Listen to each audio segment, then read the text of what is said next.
What's going on, everybody? My name's Jimmy Scalia. You guys are watching the Third Floor Lounge podcast right now.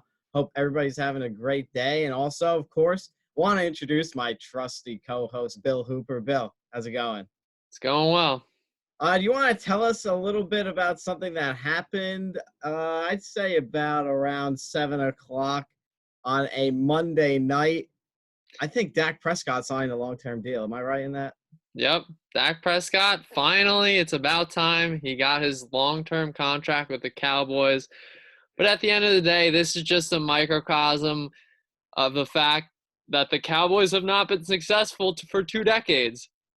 You know, That's the first thing you say. the reason that they haven't been successful for 2 decades is that they don't sign Dak for years, and instead of paying him less money, they decide to pay him $40 million a year. They wait like 2 or 3 years to sign him. Like, why didn't you sign him 2-3 years ago when you could have signed him for way less money, had way better cap space?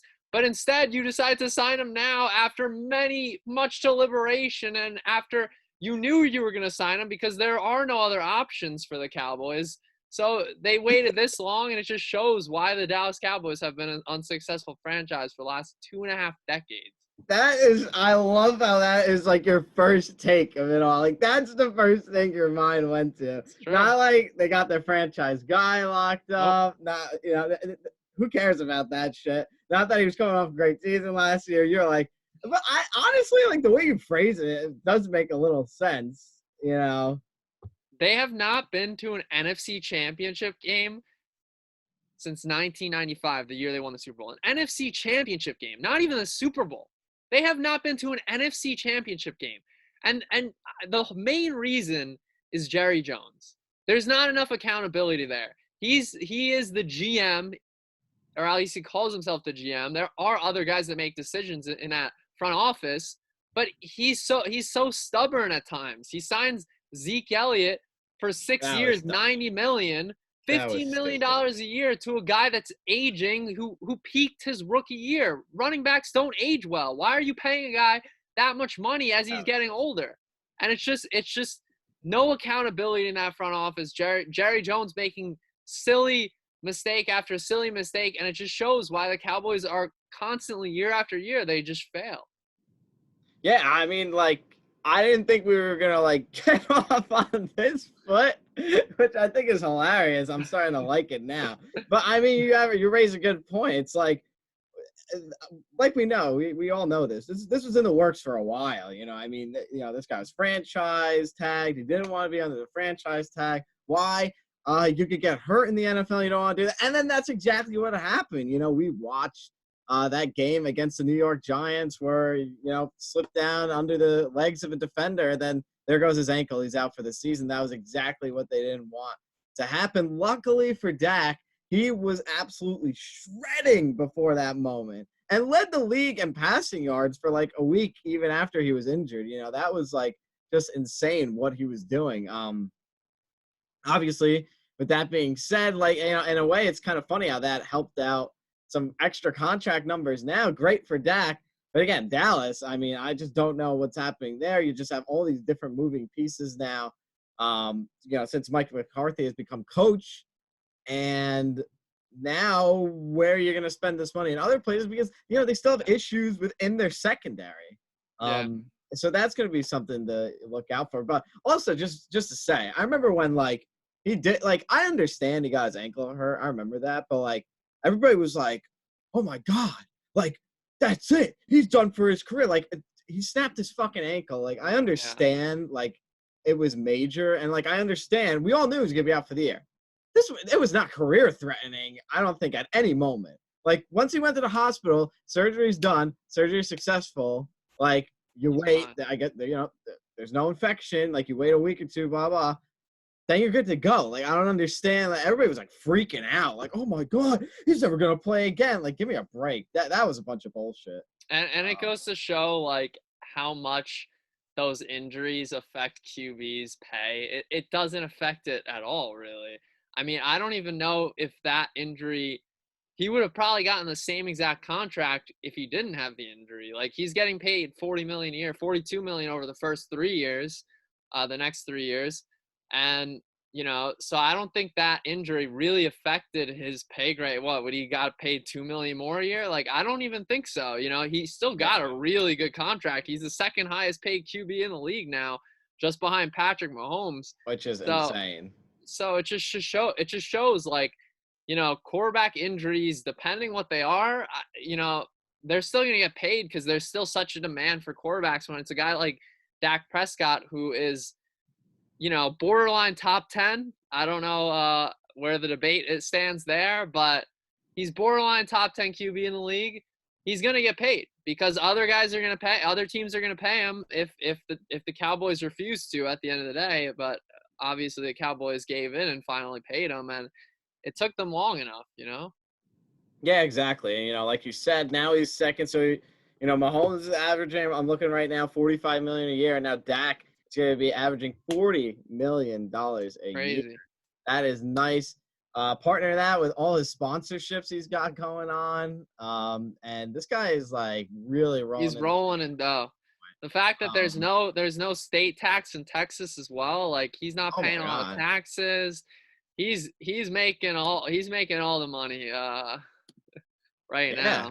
No, I mean he's just rolling in right now, and honestly, like him getting hurt, like because that sample size of him and Mike McCarthy's offense was just like he was shredding every game, and as soon as you get hurt, your average for that season looks amazing. He's like averaging like 400 passing yards a game, like crazy amount. Every game that I mean, obviously every game that we watched for Dallas, like the defense was terrible. Early on in the season, like I just remember against like the Browns and the Falcons, like he's just like slinging the whole game. I mean, that receiving core was just like killing it, and Zeke was not, involved much at all at that point. So, maybe it's funny how life works sometimes, but kind of ended up helping him in the end a little bit. Because I think that's also an issue, though. The fact that they have those three weapons in Cooper, Zeke, and Dak.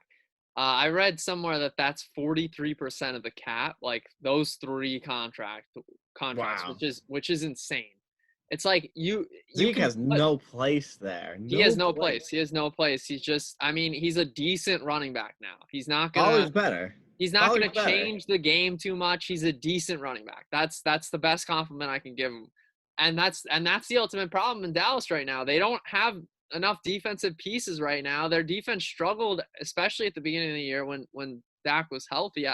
They did get a little better towards the end of the year, but I don't know if they have enough talent on defense to be good enough. It doesn't matter if Zeke, Dak, and Amari Cooper can put up 40 points a game if their defense is giving up 45 points a game. And that's what happened, in the beginning of the year. And that's part of the reason that Dak threw for so many yards at the beginning of the year, because there were so many garbage time yards. They were down 2-3 touchdowns, so Dak was just throwing it. They're at that point they're not running it, so he's just racking up those garbage time stats, and it just goes to show how the Cowboys front office is making mistake after mistake, and it ultimately starts with that Zeke contract. They should have never signed Zeke to that long-term contract, and they should have signed Dak way earlier, and they would have been in a much better situation than what they are now. Oh yeah, 100%. Like I don't know, like to feel the need to really give in, especially to a position like running back, as we've talked about, is so long. Like it's just like it doesn't make any sense at all. Obviously, Jerry Jones must still be living in that 1995 NFC Championship game. Where running backs are still dominating the league at that point. Yeah. And but with that being said, that was the breaking news of the night. Dak Prescott signing that long-term contract. It was long awaited for him. And we'll see how Cowboys fans feel about him moving forward. We'll see how the NFC East fans feel about him moving forward. Because, guys, don't forget, free agency is starting up on March 17th, and this is just one of many big moves that are coming this offseason. I think there's going to be some crazy cuts. I think Washington might have a big surprise at quarterback coming in, maybe a reunion, Cam Newton and Ron Rivera. That would be pretty cool. But there's just so much shit to look forward to. I'm really excited. Is there anything you're looking forward to? I mean, as a Giants fan, Bill, Like, what do you want them to do in free agency? Yeah, I mean, there's a couple options at wide receiver in particular because this Why is would they Golden Daniel. Tate? Yeah, I I thought he know. was supposed to replace Yeah, okay. Odell. Okay. We can make fun of that all day, okay? Terrible. Terrible. Uh, but yeah, I know that was a rough signing, but that's in the past now. But In the past. there's Allen Robinson, Kenny Galladay. There's a few guys that the Giants could potentially sign. I don't know if they're gonna necessarily sign a wide receiver because Dave Gettleman's still there. So and he traded Odell. He seems not to like big name wide receivers. Mm. So I mean, we'll see. At this point, Daniel Jones needs to prove it this year. He has one more year, maybe 1.5 more years to prove himself. And you got to give him a couple weapons so he has you have the full taste No of excuses. Daniel Jones. You don't just get, with all the bad weapons around him, with Saquon being out. If he has a full arsenal of weapons and he still plays bad, then you can move on officially. Yeah, pretty much. Because obviously everybody's just going to argue Saquon was out the whole year, doesn't really have a number one receiver. And I really think the biggest problem for them is that old guy that used to be the Cowboys coach, Jason Garrett. Like, yeah, I cannot believe he is coming back, like, for another season. That is just unbelievable. But before we, I don't want to dive too deep. I just wanted to get which free agent you really wanted from the Giants. Because obviously I think Allen Robinson, that's the best receiver on the market. I mean, that guy is just a fantastic route runner and pretty much catches everything thrown his way. So whereas Galladay is more kind of the big body, downfield threat.